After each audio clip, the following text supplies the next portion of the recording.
And 6ix9ine kind of put on a. What this is? But we got that boy Charleston White on 6ix9ine destroying big banks during a podcast. Ooh, now Charleston White was going off on this, boy. I know Adams had to make him come clarify some of the things he spoke about on that live. How did you feel seeing 6ix9ine kind of put on a clinic in front of Big Bank and really corner him and trap him and put him in a position where he looked kind of, you know, he looked weird because he wasn't willing to say the truth about his friends. It's a guy on iHeart named Loon. Loon. He did the same. Loon. He did the same To Bank? to me with Thug now. Okay. Always trying to judge the rapper, right? You so real, but you ain't real with them. Oh, he did what Bank did. He did what Bank did. I made him look stupid. Right. Because now 6ix9ine is kind of like a student of you in a way in terms of going on podcasts with street dudes and telling them how hypocritical they're being. So soon as I... Oh, Adam, you been tapping in, gang? I knew Adam. I knew Adam with us, gang. I ain't gonna lie, cause I noticed like he don't be with my videos. watched So he done seen that being like, nah, we gonna leave this up. that. I immediately called Bank He's and good said, reactor. boy, he destroyed you. I said, Bank, Everybody, you were set up to lose. How you going to his habitat? You supposed to bring him over to your habitat. Yo. You went in his habitat in his house. Yeah. He went to With Rainbow that World. big old Hollywood set up like stage as a street nigga. I say, my nigga, you went as a street real. Right. He showed up as an entertainer with facts. You showed up as a real street. You ain't no street no more. But because you once was in the streets, you still have some residue. And he's friends with all these people that 6ix9ine's attacking. Hear me out. You still have, because of that, you have that residue. Yeah. That's why you feel bad about having to call the police or even to defy snitching at this age, right? Right. I told him you showed up as a real, and he showed up as an entertainer with facts, a big old screen to stop and point at. Yeah. That helped.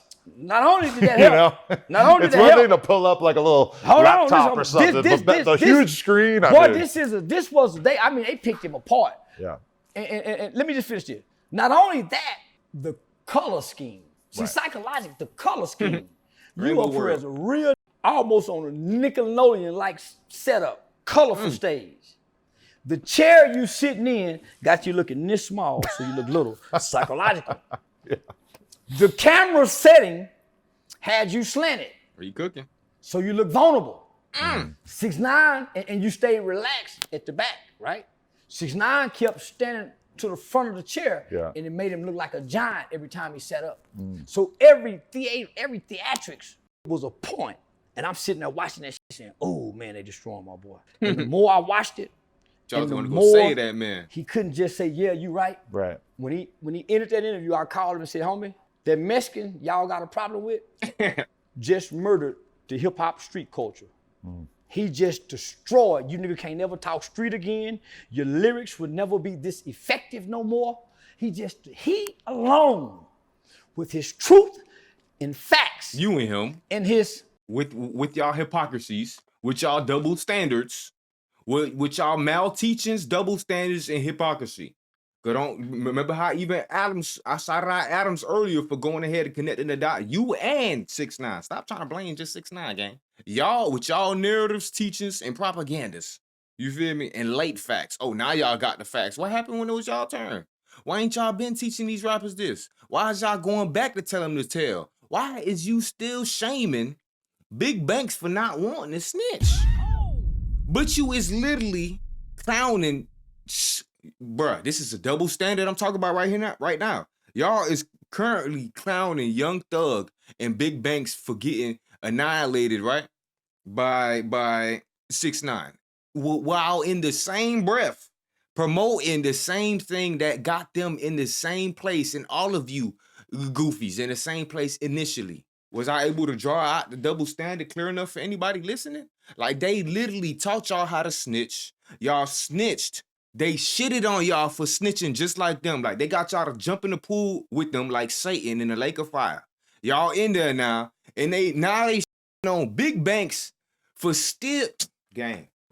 It's like double standard after yeah, they playing ping pong. Anybody not smart enough to see what's going on, just going back and forth, picking side to side, not realizing they playing with y'all. And he trying to blame it on 6ix9ine. Boy, you ain't 6ix9ine. Why you picking on Banks now? If Banks doing right? If Banks did a good citizen job, then what's wrong? And his Exactly. Why y'all mad at Young Thug for not holding down the street codes and ethics, right? For snitching, right? But you still trying to get Big Banks to call the police. It's just the hypocrisy, gang. I can't unsee certain. Some people just don't catch this, but to me, it's like, bruh, who else is not? Who not seeing this? I ran it back a little bit. Chair, yeah. And it made him look like a giant every time he sat up. So every theatrics was a point, and I'm sitting there watching that shit. And, oh man, they destroying my boy. And the more I watched it, and the more he couldn't just say, "Yeah, you right." Right. When he entered that interview, I called him and said, "Homie, that Mexican y'all got a problem with just murdered the hip hop street culture." My fault. Last pause. Only thing 6ix9ine was right about was the Me Too movement, where he said that they told just like he told, that everybody rats just like him. That's it. He ain't lying. That's what he was right about. That they also sold the bag because they listened to who? They listened to 6ix9ine teaching them, oh, loyalty's not real. They hit my baby mama. They did this. He moved the goalposts. Okay. And then, I'm going to lose my train of thought. But if y'all get it, y'all get it. Destroyed. You nigga can't never talk street again. Your lyrics would never be this effective no more. He alone. He alone. With his truth and facts. What about you? And his genius way of entertaining the masses without music. Right. Without music. He used voice and fluctuation. So, homie, he picked him. Homie, I said, oh, this was a masterpiece. So, walk. Oh, that's beautiful. Oh, man. He picks one funny thing and he says it over and over and over like a hook. Repetition. Like a hook on a song, yeah. Repetition. Yeah. So that's going to become a slogan. That's going to become a mantra for today's youth going forward. In the classroom. It wasn't that direct, but it kind of had the effect of making Big Bank look like he wasn't really with the shit because he's saying something so aggressive in front of him over and over. You know why? And Big Bank's not going to crash, you know but why? it makes him look kind of strange, Big Banks don't right? even live his life no more. Yeah. You know what I told Big Banks almost a year ago? I said, homie, you can't straddle the fence. You're either media journalist or real. You cannot come over here and side with your friends. Right. And if I come over here and say the truth, as a journalist, you have to remain neutral. You can't show that you're for this. You can't even really give your personal thought if you're a media guy. So when you come over here and you base your platform off your friends' street codes and principles, you just put yourself either in the box or you have a glass ceiling. Because when somebody not street come over here, you can't stand with them. Right. If they don't pacify street people. So what I said, hey Banks, man, we got to do one. And so what I told Banks here, I said, me and you got to sit down and do one and have a natural talk, homie, like men. No theatrics, I ain't coming with no trolling. And then me, you, and Ray Daniels need to sit down. I said, because Ray Daniels is the voice, homie. Shout out Ray. I said, me, you, and Ray Daniels sit down. He said, man, I'm gonna put it together. Schedule-wise, my agent be mad at me because I stop what I'm doing and fly somewhere. And that's what I did. She was like, man, this ain't even on schedule. So I said, hey, man, just pay for the airline ticket. So this is what I'm telling the black platform like Banks and Revolt. I'm saying, homie, listen, y'all can only go so far, not willing to get nobody nothing. And y'all make all the money. Y'all don't want to pay for flights, no rooms, no nothing. And this y'all with Revolt TV. Why wouldn't I keep going over here with no jumping flag and them nigga, they paying me when I'm asking is my value, and y'all wouldn't even book me a flight. And they got the Clippers. The game has changed. Y'all wouldn't even book me a flight. People want to get compensated. And y'all are monetized gonna make this gonna be a wealth of you when me and you sit down and talk to you. And I'm doing it for free when I normally charge a fee. And I'm gonna come back and do it again, and we might can start some real conversation. So I was trying to put something in place for some future topics. But I can't give it all away to y'all, man. Right. I put the idea out there, and I'm doing this to help clean you up, because right now, it's hard for you to even come back and speak again about anything street. You have to damn near turn into a Wayne Brady. You think it's going to be tough for Bank going forward? Yeah, to talk street. I got word on the streets is that Bank's got some insanely huge coming up. Hey, listen to me. Word on the street is nothing. Why? Because Atlanta don't have a big media outlet to be insane. He's the guy now, right? He's small, though. I ain't seen him touch 1 million views since Mia Woody. I mean, Thug. He ain't touched it. I call that. The 6ix9ine thing, for better or for worse? I call that. When I say I call that, but that didn't do no bunch of numbers without 6ix9ine. So what I'm saying is, no street podcast that uphold really has numbers like that. But do you notice how like it feels like the industry Atlanta dead. The industry always has like a new street podcaster that they're like trying to push. Well, and I'm not saying that there's anything inorganic about what Big Bank has been building, but it feels like for a while they were trying to say Matt Hoffa was going to be the next big podcaster. Destroyed him. They tried to say Loon was going to be the next big podcaster. It feels like they're always trying, because they hate the fact that white boys and regular people like me and snitches like you end up being the biggest voices in the culture, right? Why? Because there are more law-abiding citizens of people. Because y'all CIA. Allegedly. Y'all in the Avengers, gang. Same with the Screamers. Like, come on now. Same with the actors. Like, gang, we used to have Martin Lawrence. We used to have good actors, comedians, all that. Now, everything that make it to the front is the Nepo babies. Come on, gang. Now it's everybody with the connections but no talent whatsoever. All the movies get everything. It's like everything getting bad at the same time. We devolving as a people. You lying to me. You lying to me, gang. It's still out there. We just get censored. That's the difference. You feel me? Like I said, they love to push the chuds, the Charlestons, the misleading. But when they trying to talk some.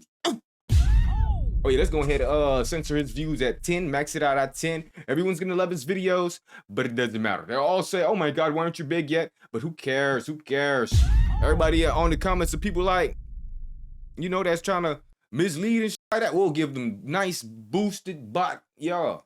And it'd be crazy. People who think right rather than people who want to do wrong. And a civilian can have a conversation about the gangsters, but the gangsters, for the most part, can't really tell you anything of value about civilians. No. Academics can tell you about the gangsters and normal people, but the mega gangster dude don't really understand normal people. So when I look at everybody in Atlanta, I don't know, I've been on all their platforms. None of them is emerging, and none of them is really growing in followers and influence outside of the young lady live with Carisha. The rest of them have been stagnant. When you look at their numbers, they don't have superseding numbers. When you look at their engagements, when you look at on TikTok, you don't see none of, unless they got a big name like me, 6ix9ine, they don't have viral clips going around. I've been studying Atlanta.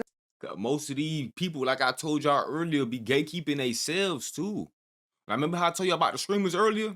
Y'all literally moving the kit because Kit got all the clippers and y'all getting mad now because people still clipping y'all. Gang, you might just gotta stop screaming because people like y'all messing up these platforms. YouTube used to be somewhere you come and watch anything. You feel me? Music videos, reaction videos, these types. Now you barely see music videos unless the labels say, I guess they could drop today. And that big guy, like, come on now. I ain't even trying to speak on all that. Trying to go breathe life in Atlanta because Atlanta have a street roof that sits over their head. They're stuck there. They're stuck in quicksand. When you look at the rappers, ain't nobody flourishing in nothing but probably real estate and going to work. But when you look into the entertainment world, outside of Belly Gang Cushions and YK Knees, Atlanta is not the outside of Atlanta. Nobody's from Atlanta getting viewed on no major platform. Nobody's from Atlanta getting hit on streaming. When Kai took streaming there, it was so dead he had to leave. They had the biggest black streamer in the world. They couldn't do nothing with it. You know who got it is that Fat Smack. They ain't got nothing. He got Cardi on that. He's about to be huge. So they don't have nothing, homie. Well, I'm just saying he's about to be the one. But outside that, Atlanta was a mecca. Yeah. It was a mecca. What killed it? Street codes and street niggas. Shooting people. Ordering murder. No. Street niggas who became rappers who started ordering murders, acting like street niggas. Right. Before then, it was rapping street. All of them. If you enjoyed that clip, make sure you become a member for only $5 a month. It really helps support us. Go let y'all boys know, boy. Access to all. Them people been on it that timing, boy. I was gonna keep that bit real. All of our content. Sometimes. But I'm back in the booth. I lost my dogs, I kill if I get a chance, I'ma shoot. Bye, bro, I crash. Broad day, you know, man, so I'm telling the truth. Ain't no therapist can relate to me, it's why I put my pain in the booth. No, I'm really coming from poverty, borderline, I ain't have no roof. I will hit a list for real, they get fun by trying to learn how to spoof. Fuck around, find who spoofing back, that spoofer, I got spoofed. They asked about Robert, did a lot of it. We was the first young niggas with counterfeits. So my bro, I'ma make it, can't lie to shit. Won't never chat much about a lot of shit.